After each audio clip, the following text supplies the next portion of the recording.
Uhaikum min tahiyatil Islam, tahiyya min ahlil jannah, wa tahiyya fiha salam, salamun qawlam min rabbir rahim, summa assalamu alaikum warahmatullahi wabarakatuh. Innal hamdalillah nahmaduhu wa nasta'inuhu wa nastaghfiruh wa na'udzu billahi min syururi anfusina wa min sayyiati a'malina. May yahdihillahu fala mudhillalah wa may yudlil fala hadiyalah. Asyhadu an la ilaha illallah wa asyhadu anna Muhammadan la nabiyya ba'da amma ba'. Qala Allah Ta'ala fi kitabihil karim, a'udzubillahi minasyaitonir rajim. Bismillahirrahmanirrahim. Tabarakalladzi biyadihil mulk wa huwa ala kulli syai'in qadir. Shadaqallahu wa shadaqallahu rasulul karim. Alhamdulillah, puji dan puji syukur marilah kita panjatkan kehadirat Allah ilahi Rabbi yang karenanya kita bisa dimudahkan ya dari rumah datang ke sini. Itu bukan suatu hal yang mudah karena di hari Minggu biasanya kita istirahat ya, betul nggak? Kita istirahat santai-santai lah. Akhir pekan ini di rutinitas kita Senin sampai Sabtu mungkin masih banyak yang bekerja atau mungkin yang sekolah dan kita masih bisa dimudahkan langkahnya untuk sampai ke sini. Semoga ini menjadi bagian dari pahala kita yang memberatkan kita di yaumil akhir kelak. Amin amin ya rabbal alamin. Salawat serta salam juga tak lupa kita curahkan ke Nabi kita Habibana wa Maulana Muhammad, Nabi akhir zaman, Khatamul Anbiya minaz zulumati ilan nur, yang semoga aja kita hidup dalam naungannya dan mati nanti berada dalam barisannya di yaumil akhir kelak tentunya. Amin amin ya rabbal alamin. Sebelum saya mulai agenda ini, jadi kita di sini santai aja ya, jadi bukan kuliah, kita di sini sharing-sharing. Jadi nanti kita harapkan teman-teman semua di sini juga open discuss, yang harapannya semoga dari yang kita tampilkan atau kita berikan pada pagi hari ini ada ilmu bermanfaat yang bisa nanti teman-teman maksimalkan. Namun sebelumnya izinkan saya untuk menyampaikan sedikit biografi dari pemateri yang mungkin teman-teman di sini ada yang follow Ustadz Amar, ada ya, dari Ikhwannya juga ada, dan beliau ini salah satu bisa dibilang aktivis lah yang sudah banyak memberikan manfaat buat orang-orang di sekitar kita. Jadi singkatnya Ustadz Amar ini lahir di Jakarta 16 November 1992 dan beliau juga pernah menempuh studi di Pendidikan Bahasa dan Sastra Indonesia, Fakultas Bahasa dan Seni Universitas Negeri Jakarta ya. Dan sekarang juga dari tahun 2015 sampai sekarang merupakan mahasiswa beasiswa Siroh Nabawiyah dan Siroh Community Center dan mengikuti pelatihan kilat Universal Design for Learning Yayasan Darul Ilman Ihsan. Dan salah satu prestasi-prestasinya mungkin singkat saja saya bacakan, merupakan salah satu perwakilan Indonesia pada ASEAN Literary Festival segmen Community Session melalui Buletin Stomata pada tahun 2015, juara 2 debat bahasa Indonesia, Badan Pengembangan dan Pembinaan Bahasa Kemendikbud 2012, teater terbaik ketiga, Vesta Festival Teater Universitas Negeri Jakarta pada tahun 2013, publikasi puisi dan cerpen di antologi di Ujung Serang. Lalu ada juga dengan berjudul Rumah, desas-desus tentang kencing sembarangan, Putri menolak korupsi dan Bintang Kecil, serta lain-lainnya masih banyak lagi. Mungkin itu saja sedikit dari biografi Ustadz Amar. Marilah kita sama-sama buka agenda pagi hari ini dengan membaca basmalah. Bismillahirrahmanirrahim. Oke Ustadz, ini udah mulai banyak nih. Sebelum saya mulai, saya boleh tanya ke teman-teman semua ya. Di sini yang udah nikah, boleh tunjuk tangan dong. Ikhwannya, setengahnya ada lah ya. Tujuan datang apa Pak? Tuan rumah. Tugas. Kalau akhwatnya? 1, 2, 3. Banyak juga ya. Berarti di sini ya lebih banyak yang belum menikah ya. Ya kita harapkan di sini banyak ilmu juga ya. Yang udah menikah semoga saja dapat ya pembelajaran lebih lah untuk lebih memantapkan pernikahannya. Yang belum menikah semoga aja bisa biar nanti pas nikah dapat ilmu-ilmu tambahan ya. Karena menikah itu kan basic dasarnya ilmu Ustaz ya. Karena di luar sana kita lihat banyak orang-orang yang udah menikah nih yang lagi viral-viral kayak selingkuh-selingkuh lagi marak nih, padahal mereka sudah menikah dan mereka juga ya tahu konsekuensinya. Kalau misalnya kita lihat di sini kan sebenarnya menikah itu yang tadinya mempererat malah justru merenggangkan mereka yang sudah mempererat. kalau saya pribadi karena saya basicnya mahasiswa hukum, kalau misalnya kita berlandaskan pada Undang-Undang 174 tentang perkawinan kan pernikahan itu ini untuk kekal dan abadi. Nah, menurut Ustadz sendiri pernikahan menurut agama itu bagaimana? Pernikahan menurut agama. Oke. Kalau menurut agama, pertama nikah itu kan asalnya dari kata nakaha gitu ya, dalam bahasa Arab itu artinya mengumpulkan. Nah, dalam proses mengumpulkan ini tentu ada sejumlah hukum yang harus kita penuhi. Yang pertama tentu hukum halal haramnya, hukum sahnya itu bagaimana gitu ya. Ketika sebuah pernikahan itu dikatakan sah atau tidak sah itu gimana harus dipenuhi, sama kan seperti hukum ya. Yang kedua, ada juga faktor-faktor yang agar hukum itu terlaksana, maka itu harus dilaksanakan, begitu loh. Contohnya begini, sholat biar sah, ya, sholat biar sah harus tumak ninah. Meskipun kadang-kadang ketika sholat kita nggak tumak ninah, betul nggak? Baru takbir, kepikiran, oh ini hari Minggu, rilis One Piece, yang laki-laki biasanya, ya kan? Terus misalnya lagi apalagi, baru baca surat Al-Fatihah imamnya, tiba-tiba yang mungkin yang perempuan keingetan ada drakor terbaru yang terbit, apalagi, gitu deh pokoknya ya. Cuman kan sepanjang sholat, kita terus berusaha tumak ninah gitu kan, mungkin udah One Piece, auzubillahi minasyaitonirrajim, berlindung kepada Allah gitu kan. Nah, ketika pernikahan juga seperti itu, gitu loh. Kadang-kadang seorang suami mungkin tidak bisa menafkahi. Kadang mungkin habis di PHK karena COVID-19, atau mungkin karena pada saat itu hartanya digunakan untuk mengobati ibunya dan lain-lain sebagainya. Yang perempuan atau yang laki-laki juga mungkin pada saat itu bertengkar, iya kan? Sehingga kondisinya saat itu pernikahannya sedang tidak sehat, tapi jalan terus saja pernikahannya gitu loh. Nah, ada dua hal itu gitu ya yang secara agama itu harus dijalankan terus, dan tentu saja ada sejumlah kriteria. Nah, kalau kriteria umum tentu teman-teman udah pada tahu ya, pernikahan itu syaratnya apa dan lain sebagainya. Tapi ada kriteria-kriteria khusus yang seringkali kita abaikan. Pertama, bagi orang yang tidak mengerti agama, yang tidak mengerti agama itu kadang-kadang prosesnya dilalui dengan tidak baik dengan cara pacaran. Tapi yang ngerti agama ini kadang-kadang juga sama aja. Samaannya bagaimana? Bukan pacaran. Tapi ketika proses ta'aruf terlalu cepat. Gitu loh. Terlalu cepatnya bagaimana? Seakan-akan ketika udah ta'aruf datang proposal ikhwan. Terus ternyata si perempuan ini merasa nggak ada lagi ikhwan lain yang mau datang sama dia. Dia belum istiqoroh atau istiqorohnya mungkin saat itu masih buru-buru. Sehingga dia merasa tidak akan ada ikhwan lain yang datang kepada saya, inilah jawaban dari Allah sebelum dia memeriksa ini orang tuanya bagaimana, karakternya bagaimana, akhlaknya bagaimana, alumni mana, Al-Zaitun bukan misalnya, ya. Nah teman-teman sekalian, gitu ya, teman-teman sekalian, selain itu juga ada masalah sekufu. Nah sekufu ini bukan berarti yang satu jelek, satu bagus, nggak gitu. Meskipun ada juga kondisinya itu. Yang satu pelaku dosa besar atau di dalam hukum pernikahan namanya fasik. Kalau dalam hukum Indonesia itu dikenal adanya istilah mantan narapidana. Kalau sekarang apa istilahnya? Mantan narapidana? Enggak ada istilahnya. Apa istilahnya mantan narapidana itu apa istilahnya? Caleg? Bukan. Bukan. Mantan narapidana ya. Kalau dalam Islam itu ada dua jenis orang yang melakukan dosa. Pertama, yang masih melakukan dosa dan dosa ini dosa-dosa besar. Contohnya apa? Judi, riba, dosa besar, membunuh, merampok, mencuri, dan pencuriannya besar gitu ya, bukan pencurian kecil-kecil, tapi gosop dalam artian yang sudah memenuhi syarat untuk dijadikan dia hukum potong tangan, itu nilainya sekitar 4 juta rupiah. Nyuri handphone, itu sudah berhak dipotong tangan, maka ini di atas harga handphone sekitar 4 jutaan, itu dosa besar. Gitu ya. Minum-minuman keras, berzina, ajarkan judi slot, besar. Kalau dalam Al-Quran, yas'alunaka 'anil khamri wal maisir. Khamr, minuman keras, disatukan ayatnya dengan judi, pakai wal. Artinya apa? Ini setara dosanya sebenarnya. Atau contohnya lagi dia masih musyrik, ya. Orang-orang sholat nyembah ke arah Ka'bah gitu ya, kepada Allah Subhanahu wa taala, dia nyembah ke arah pohon misalnya. Ya. Atau misalnya dia nyembah ke arah pokoknya segala sesuatu yang bukan Tuhan deh. Ya, ini enggak sekufu. Ini masih pelaku dosa-dosa besar. Katakan langsung kafir karena apa? Ditabayun dulu, ini dia kena itu dan lain sebagainya.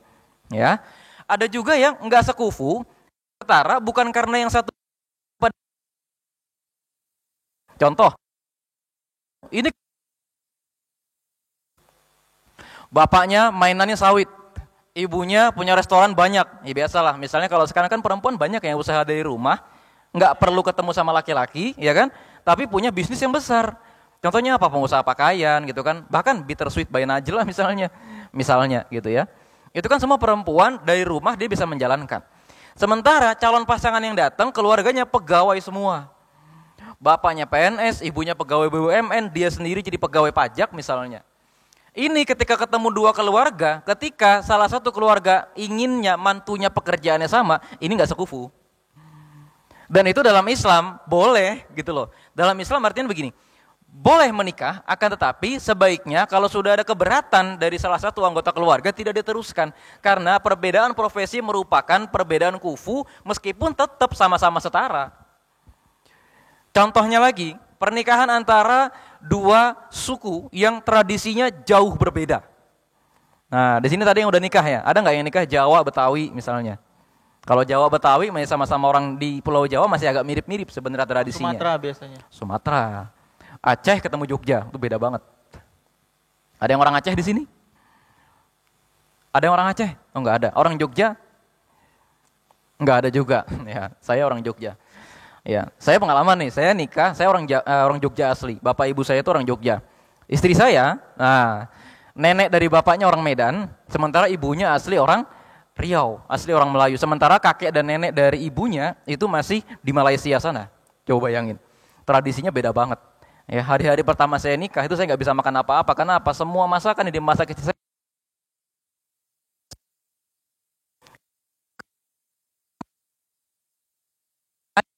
Ya, dia bilang itu kolak pakai ayam. Karena manis banget.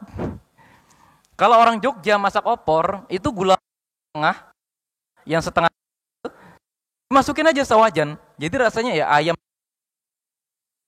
Ya gimana? Apalagi tambah kecap. Nah, ini ada perbedaan suku yang sebenarnya kalau kita ngikutin ini nggak sekufu. Contoh lain nggak sekufu itu bagaimana? Juga termasuk diantaranya persoalan kadar keagamaan masing-masing keluarga. Meskipun ini bukan patokan utama, sekali lagi ya, bukan patokan utama, tapi ini termasuk ke dalam hukum Islam. Ya. Misal, yang soleh artinya dia lulusan beda ya. Soleh itu pengamalan agama sehari-harinya bagaimana, amanah dakwahnya gimana. Mungkin dia punya hafalan Quran, dia berguru apa segala macam, datang laki-laki atau didatangkan kepada dia seorang perempuan yang ternyata jangankan ikut aktivitas dakwah, jangankan ngaji, dia punya guru juga enggak, atau baru-baru banget pakai jilbab, atau yang laki-laki baru banget lepas jilbab misalnya. Pernah ketemu laki-laki yang baru lepas jilbab? Pernah sih. Oh pernah? Iya. Oh Masya Allah, hati-hati ya. Yang perempuan ada yang pernah ketemu di sini laki-laki yang baru lepas jilbab? Belum pernah ya, alhamdulillah. Jangan sampai ya. Tapi antum udah gimana dong?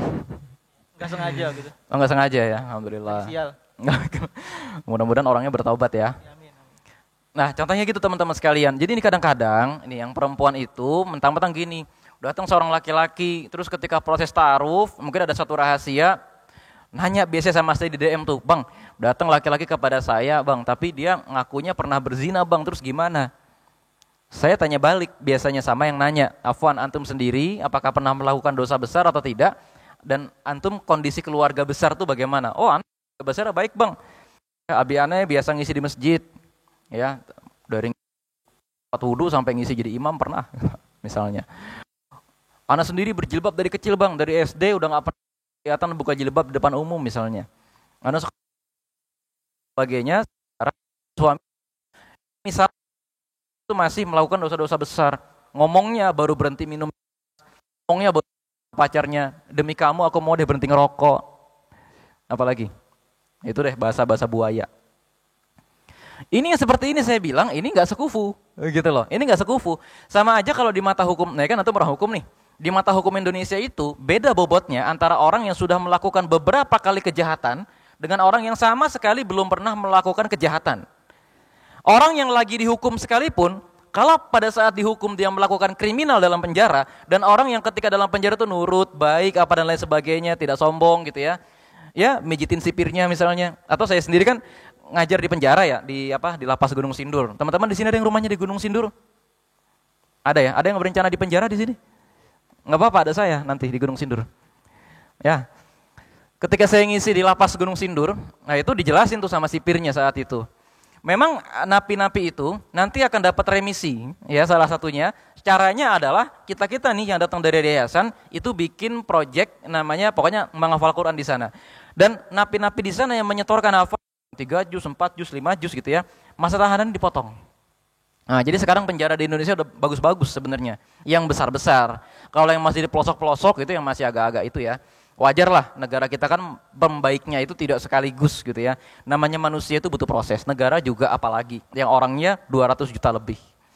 Nah teman-teman sekalian, itu tuh persoalan sekufu dan juga persoalan perbedaan-perbedaan yang harus kita tempuh, yang harus kita perhatikan. Jangan langsung diterabas, udah nanti insya Allah Allah yang mempermudah. Enggak gitu konsepnya, kita juga harus berikhtiar.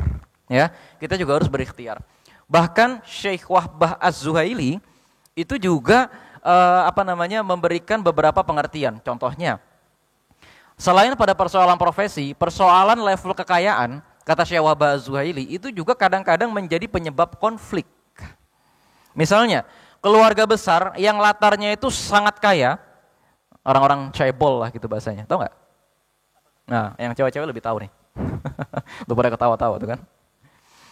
Ya cebol, kalau bahasa Cinanya taipan. Ya, kalau bahasa Arabnya orang-orang tujar ya. Orang-orang pedagang, pebisnis tapi yang sangat kaya. Tapi cebol itu udah kaya, pebisnis, pejabat juga. Gitu ya. Di Indonesia nggak ada itu istilahnya. Ya. Ini ternyata misalnya ketemu sama seorang yang melamar anaknya, tapi dia ini dari kalangan rakyat biasa, bahkan cenderung misalnya sebagian besar keluarganya ada dalam keadaan miskin. Kalau dalam syariat Islam, ini ada satu aspek yang menyebabkan dia tidak sekufu. Terus apa bedanya? Yang satu, calon pasangannya biasa megang uang misalnya ratusan juta. Dia ngelihat uang ratusan juta biasa aja, santuy. Oh, ratusan juta, bokap gua biasa 1 triliun diurusin. Naik mobil biasa aja. Jalan ya udah gitu loh. Kadang-kadang namanya orang yang sangat kaya gitu kan, namanya jalan-jalan itu nggak bakal dia jalan-jalan kemana? Pantai Indah Kapuk, udah keren banget. Ya kan? Kalau orang daerah BSD kemana? Jalan-jalan keren banget ke Ais BSD ya, itu udah keren banget kayaknya. Big Bad Wolf. Udah keren banget gitu loh. Tapi saya pernah nih ketemu atau bergaul sama orang-orang yang makan siang itu ke Sarinah. Makan malamnya ke Pacific Place itu udah biasa banget gitu loh. Dan saya pernah ikut gaul sama mereka yang sekali makan itu porsinya itu 150.000 sekali makan. Bayangin, jadi sehari itu uang jajannya 300.000 sehari. Dan dia bawa mobil kan, dia bayar tol, bayar ini, bayar itu, saya ikut aja dibayarin gitu kan, slow aja. Gitu loh.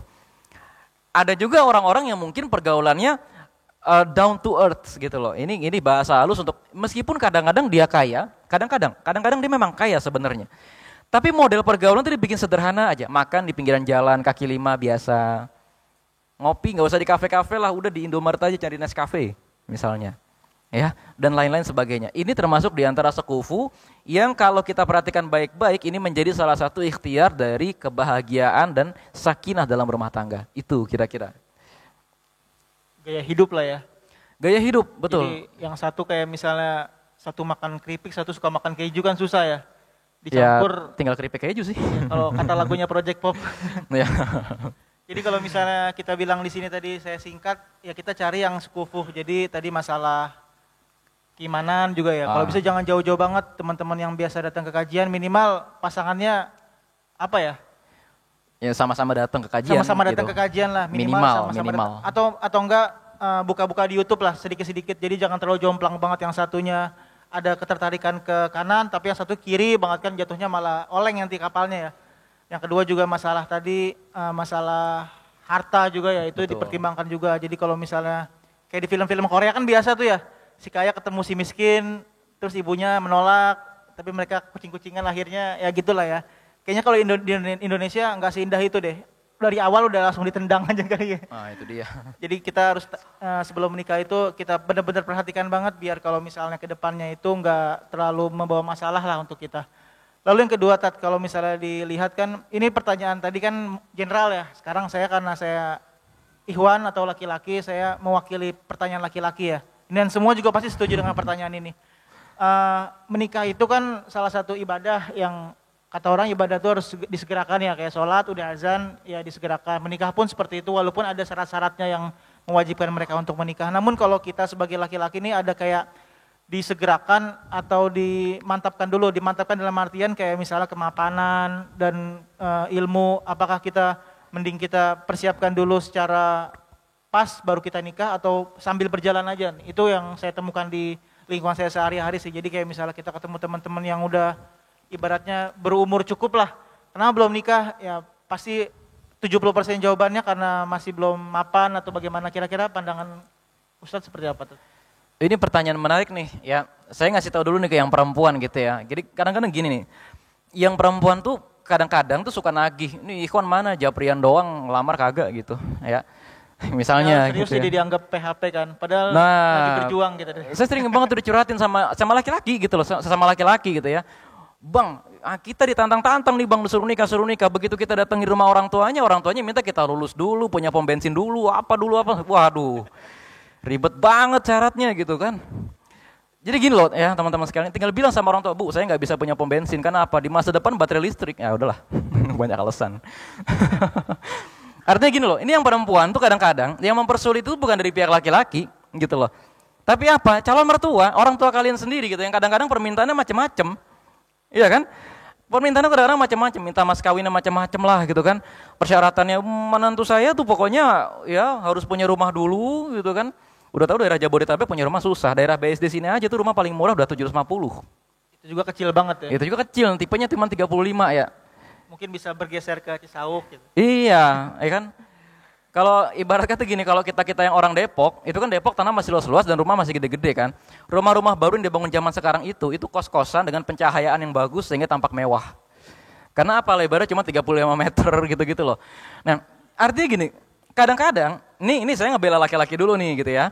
Kadang-kadang, nih laki-laki, oke, dia jabanin, dia belum lulus, kerjanya belum mapan, tabungan masih seadanya gitu, buat bayar kuliah juga habis, ya kan? Buat naik gunung apalagi. Begitu calon mertua didatengin gitu kan, akhwatnya udah japri tiap malam, kapan datang pengecut, wow nggak jelas banget. Ternyata calon mertua mintanya macam-macam, gitu loh. Dan ini kan akhirnya bertentangan banget gitu kan, Ini si akhwat itu minta segera dinikahi, tapi ternyata yang mempersulit itu bukan laki-lakinya sendiri yang nggak mau datang, gitu loh. Apalagi ketika akhwatnya ditanya belum apa-apa gitu kan.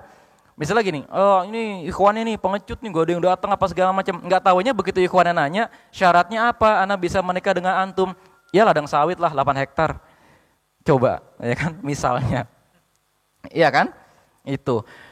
Nah itu ya dari sisi ikhwannya tuh. Nah sekarang saya akan jawab kalau misalnya ikhwan itu gimana sih sebenarnya ke akhwat gitu ya.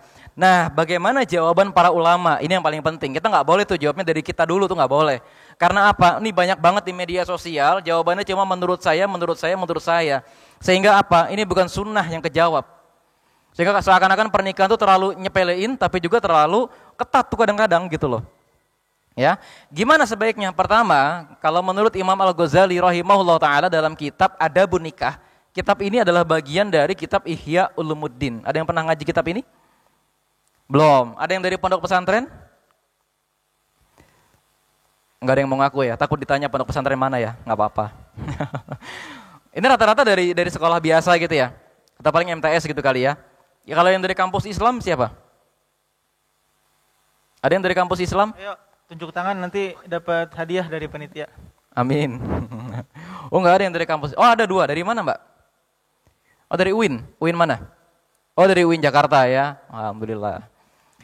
Iya, kalau dari UIN Jakarta itu kan nongkrong di flyover gitu-gitu ya. Gitu, asik gitu. Penuh perjuangan gitu kan. Ke masjidnya nyebrang jalan gede gitu. Susah. Itu teman-teman sekali. Sebenarnya kalau menurut Imam Al-Ghazali gitu ya, ketika seorang laki-laki memutuskan untuk menikah, dia harus memperhatikan bahwa pernikahan itu akan membebani dia kewajiban nafkah. Syafi'i kemudian melanjutkan gitu loh.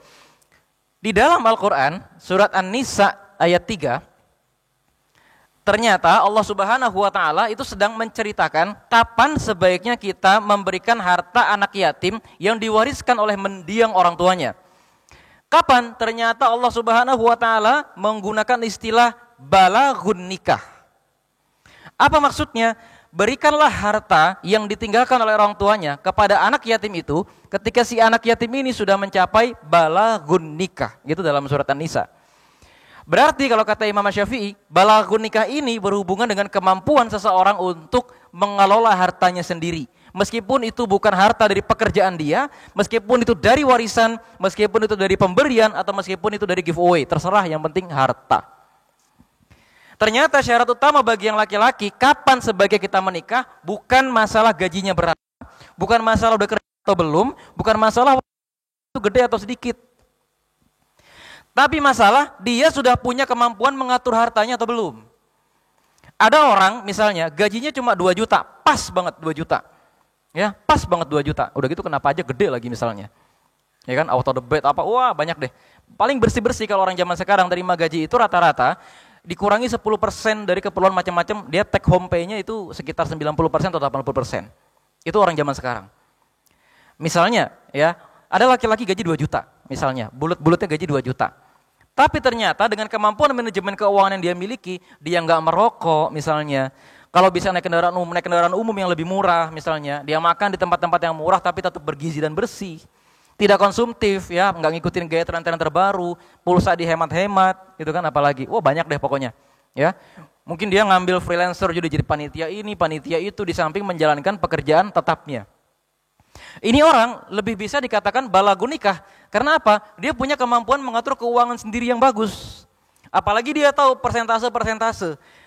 Ya, persentasenya bagaimana? Menurut semua pakar keuangan keluarga, yang ternyata Rasulullah SAW itu juga sudah pernah mengatakan ini, keperluan untuk selain nafkah diri sendiri dan keluarga itu maksimal 30%. Ya, maksimal 30%. Untuk zakat, infak, sedekah, wakaf, jalan-jalan, apalagi ngasih hadiah orang, kondangan, apalagi zaman sekarang pengeluaran gede. Apalagi teman-teman yang usianya sudah di atas 23, tiap minggu kondangan terus. Apalagi seminggu bisa 2 kali. Ya ini ada satu keajaiban dari Allah Subhanahu wa taala nih, teman-teman bisa ngumpul di sini. Karena apa? Biasanya minggu kondangan banyak banget. Iya enggak?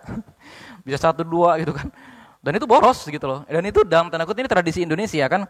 Kondangan kita ngasih uang. Ya, kondangan kayak open donation. Tapi enggak apa-apa, itu tradisi yang bagus ya, karena kita sama-sama ngerti biasanya orang yang baru menikah mengalami kesulitan ekonomi awalnya. Ya. Itu yang pertama, ada laki-laki yang gajinya 2 juta, tapi dia ngerti bagaimana cara memanfaatkan waktunya, bagaimana cara mengelola keuangan, dia ngerti caranya nabung, dia ngerti investasi itu apa gitu loh. Di hari Sabtu Minggu dia gunakan untuk pengembangan diri, sehingga ketika usia tidak produktif, dia bisa menggunakan dirinya sendiri sebagai alat produksi. Apaan lagi tuh istilahnya tuh, ribet. Ada anak ekonomi di sini? Passive income. Ada, passive income. Jadi gini nih, saya baru ngobrol nih ceritanya sama orang-orang bank dan orang-orang yang mimpin kebijakan di DKI Jakarta. Ya. Tahu nggak teman-teman sekalian, di atas usia 35 itu orang biasanya mulai mengalami kecemasan finansial.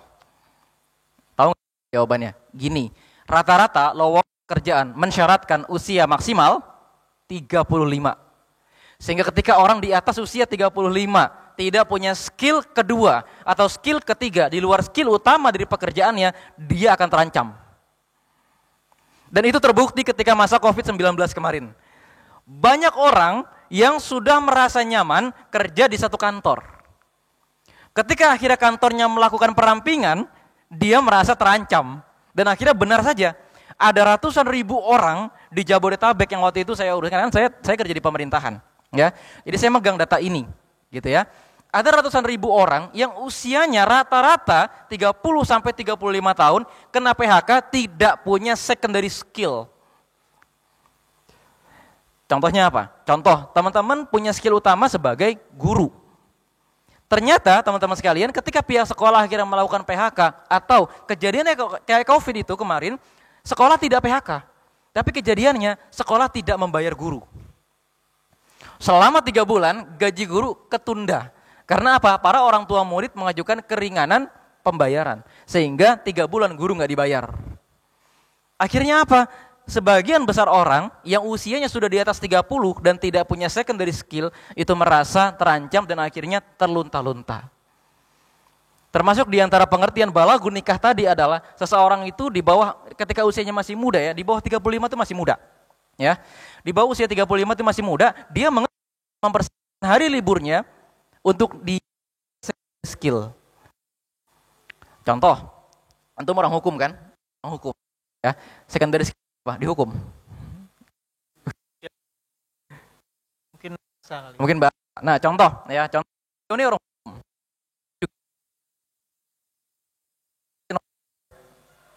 Nah, profesi notaris misalnya.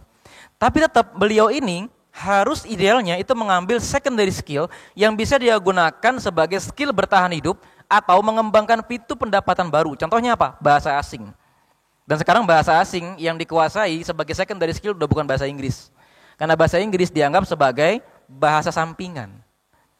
Secondary skill yang dimaksud misalnya apa? Bahasa Arab, bahasa Jerman, atau bahasa Cina. Dan yang terutama sekarang yang teman lagi luas lapangan pekerjaannya itu adalah bahasa Arab dan bahasa Cina, bukan bahasa Korea.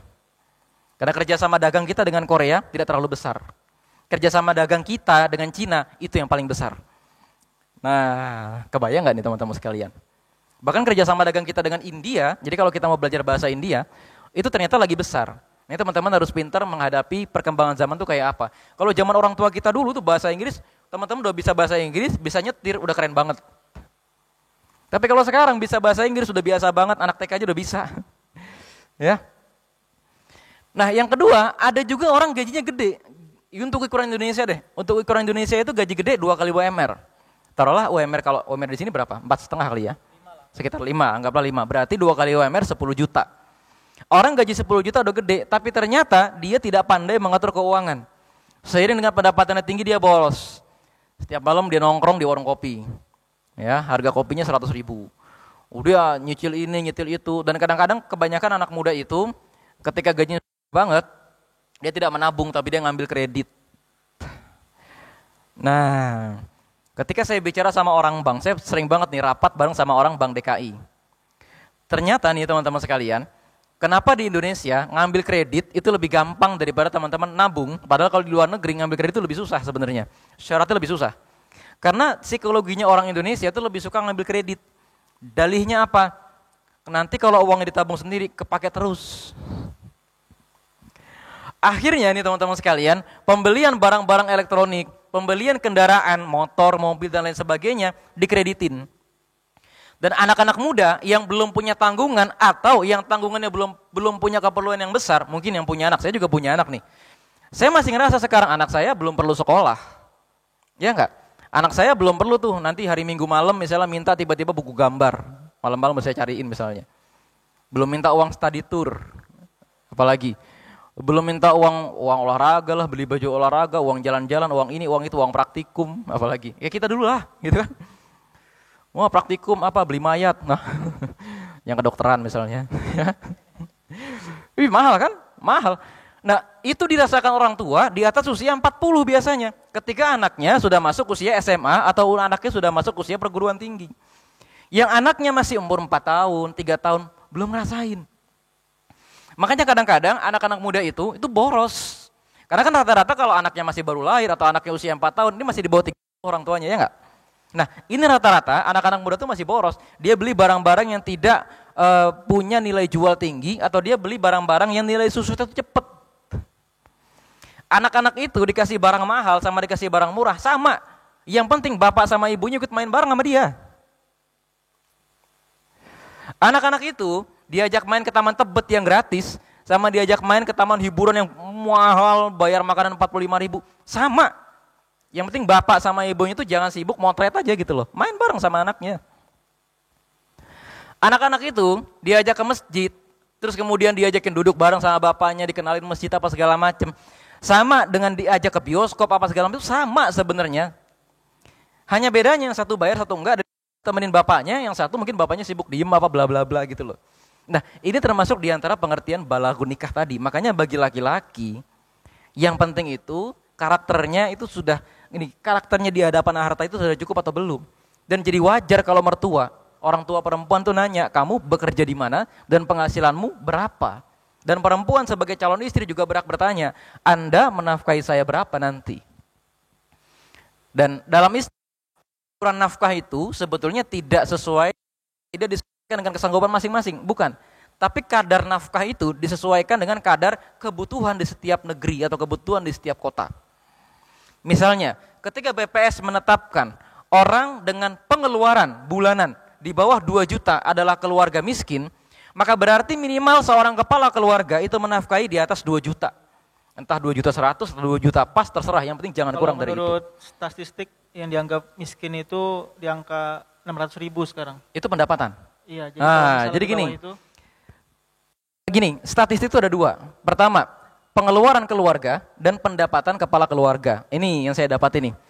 Kemarin kan rame-rame tuh di TV tuh, wah masa standar 600.000 boleh dikatakan miskin? 600.000 itu adalah pendapatan kepala keluarga. Tapi pengeluaran keluarga ini makanya yang kemarin diramaikan sama orang itu bukan masalah bukan masalah kemiskinan keluarga, tapi jadi nggak imbang. Pengeluaran keluarga di bawah 2 juta itu masih miskin. Tapi ternyata yang ditetapkan sebagai penghasilan miskin itu yang penghasilannya di bawah 600.000. Jadi nggak imbang. Versi pemerintah. Tapi masalahnya adalah kita harus ikutin secara fikih.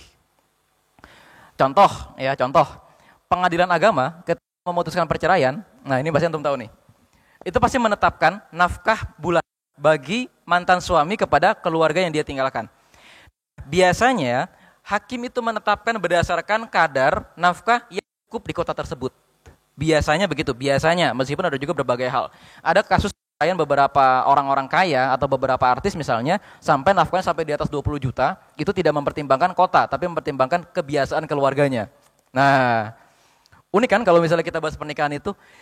Jadi gini teman-teman sekalian, ketika suami atau ketika calon suami belum bisa menjamin nafkah misalnya sebesar angka batas minimal kemiskinan di kota tersebut, sebetulnya dia belum sunnah menikah. Dia masih mubah menikah. Dia masih mau nikah nggak apa-apa, nggak nikah ya nggak apa-apa. Bahkan kadang-kadang kalau belum punya pendapatan sama sekali, jangan nikah dulu, lebih disukai. Ini ibaratnya dikatakan makruh menikah. Nggak disukai kalau dia menikah, tapi kalau dia menikah nggak dosa, nggak apa-apa. Kebayang nggak dari sini nih, tanggung jawab laki-laki gimana? Ya, apalagi soal mahar. Nah, belum lagi soal mahar tuh kan. Mahar itu, ya teman-teman sekalian, ada sebagian ulama itu mengatakan itu minimal mahar itu 6 dirham, maksimal 400 dirham. Ini kira-kira ya sekitar minimalnya itu sekitar 4,5 sampai 6,5 juta. Ya, terus maksimal itu sampai sekitar kira-kira 100 juta. Ya, kalau 100 juta kira-kira mobil yang biasa lah ya, atau 3 motor, itu kira-kira nilainya seukuran 3 motor, 4 motor. Kalau laki-laki sebetulnya belum punya uang sebanyak itu, minimal dia punya uang 5 jutaan untuk beli cincin 5 gram. Itu sebetulnya dia belum kena kewajiban menikah. Dia masih sunnah saja, atau dia masih mubah saja menikah. Itu kira-kira.